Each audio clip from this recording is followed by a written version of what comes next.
بسم الله السلام عليكم ورحمة الله وبركاته. شمرن كنا قال في قاري وانا كم فياك سني بقى جراتن ولتدچانه هاي أراهما أي سنين أفسسوا في اسم مركتشيس في النفع النسماني أكو مفهوم درفية ترجتن من شاء الله ككتلهم بني تجرا الناس قريدة قريب مالي قرين أكناكم مالي فيدا كجنو تاني مرك اللي جتشولن لسه مرك عم تيجوا كودا كنا في هجي قري كنا عملوا دلقوا في الدنيا جرا الناس جوكو يوكا شفاك يوكا براتو يوكا نيمو متيرة جدما هاي سنين كوبيسو ديما نودين هو لا سنين جدا أكو مرجتهم بيانا واجر تهيسا في الدنيا جتشولن لسه كوني هرتشي بتشوتي بچودا akkasuma meeshaan kan itti harcee qulqulleessuudha insha Allah wajjin itti deemna gaa meeshaaleen biraatoo barbaachisan waa hedduudha amma fakkuma mana arabaa jirrutti dalayna bismillahir rahmanir rahim dursinee harceen galchina yookaan qulqulleessina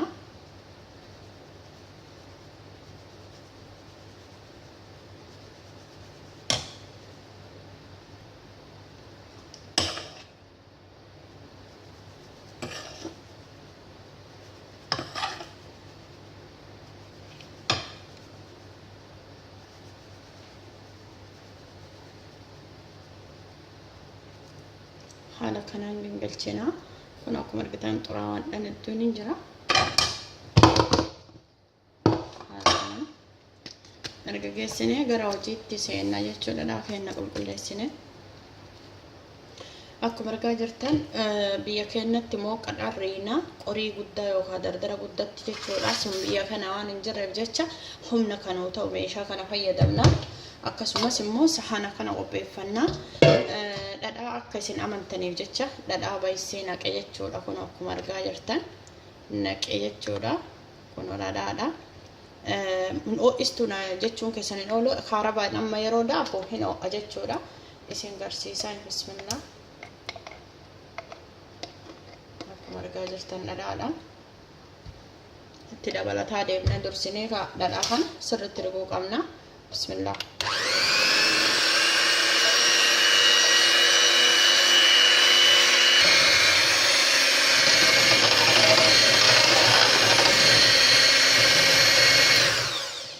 akkuma argitan dhadhaa baay'ifamee jira waan maashinaan tumeef jechuudha kun bishaan ta'eetiin jira amma gara harcee itti naquu fi sirriitti akka inni cuukkoon kenna bareedaa ta'uuf maashinaan xiqqeessinee riina jechuu akka nama keekii hojjetu haala kanaan ittiin baay'isnu eegasii harkaan riina bismillah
الجنة البركان سرت والسيسمة سكوما إن شاء الله ولك بتساعد amma harkatti goone harkaan sukkuuma jechuudha. Sila dargaggeessaaf dargaggeetti sukkuuma. Anamma nama guddaadha. Alaa kulli haa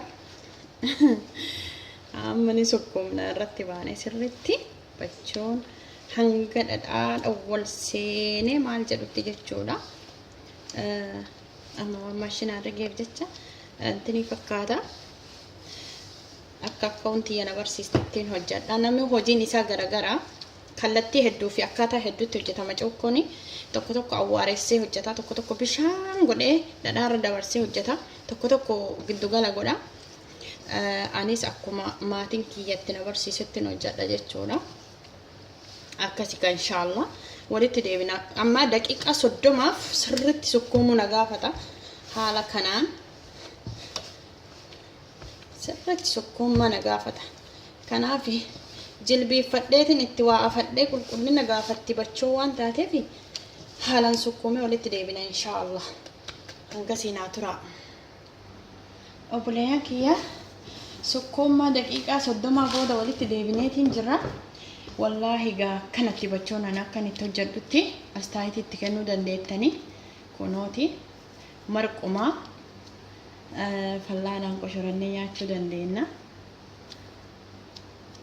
Kanaaf amma gara xumurarra gaheetiin jira. Inshallah wayita meeshaatti naquun isinii itti deebi'a kan inshallah haala isin jeeffadhe. Akkasitti qorii qopheessitee jira obboleeyyan kiyya akka meeshaan kennan jala calleen irraan banneef feestaala yookaan laasii qulqulluu tahe yookaan haarawaa ta'e as keessatti qopheessina. Afaan qoriillee nu jalaa hin badu.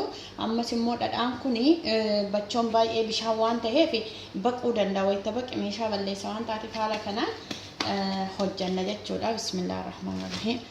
Barakaa kamilkii quufaa waa hunda rabbi nu haa godhu. Sirriitti keessatti gadi qabuu qaba inshallah. Akkasitti haala kanaan bachoon hanqachuu dandeetti dabaluun dirqama jechuudha. Yoo kun hin gahini haala kanaan bachoon hin geenne in dabala jechuudha. Inshallah walitti dachaana hanga biraa qopheessutti turtii gaarii isiniin jedha. Obboleeyyan kiyya barakallahu fiikum kun qopheessee geessatiin jira. Akka aadaa Oromootti dhadhaan gubbaan itti qicama jechuudha. Maaliifi aadaa teenya hin gannu garamiyyuu jiraannu aadaa teenya hin gannu haala kanaan uffisa jechuudha deebisee hin uffisa laastika maaliifi qulqullinaa fi ammas immoo qoriinis haara waan taateef waan tokko tokkoof akkana nu wayya jechuudha. Qoriin tiyya caarataadhaan yookaan caalbaasiidhaan akka isiin gabayaa guddoo isii fiddu shakkii tokkollee hin qabu. Bismillah haala kanaan suuta jennee qadaada eega qadaanne innuu wal qabata waan ta'eef akkasitti qadaanne jechuudha. Alhamdulillah eega haala kanaan qadaanneen boodatti yoo dogongoree malee dursi kanatu ta'e jechuudha. Alaa kulli haal rabbiin inshaallah warra waan gaarii hojjatee gaarii argatu nu haa taasisu. Cuukkoo waajiba kuffiseetiin jira waan naa hafilleen itti fufa. Ani qabsoon kiyya itti fufaan gadhumaatitti warroonni lash jedhaa jirtan oottaa isiniin jedha. Yalla hirmaadhaa. Dubartoonni aanolee hedduu hojiin isaanii boonsaadha. Waan boonsas hojjechuus qabna. Akka borus hojii keenyatti boonnutti jechuu barbaadeti inshaallah. Haala kanaan qorii saamsetiin jira. Dagannilleedha. Dhiifama. Haala kanaan saamsannee jirra jechuudha. Yaa Rabbi lakal hamd. Hedduu isiniin boona. Eebanne dhulfaa. Yaa Rabbi. Bismillahirrahmanirrahiim. Hedduu ulfaata. Bachoo akkasitti dalayne xumurre. Haye galatooma akkasin dharraatan akkasin kajeeltan akkasin amma as kenna xiqqoo mana qammasiisa akkasin jettan abdii qaba. Kanaaf egaa tanaan xumurre inshaallah barri bara milkii bara nasrii bara gammachuu bilisummaa biyya teenyatti galu rabbi nu haa godhu nagayaan naaf jiraadha isin jaaladha isin kabajaa rabbina walitti isin haa jaalatu fi amaanillah.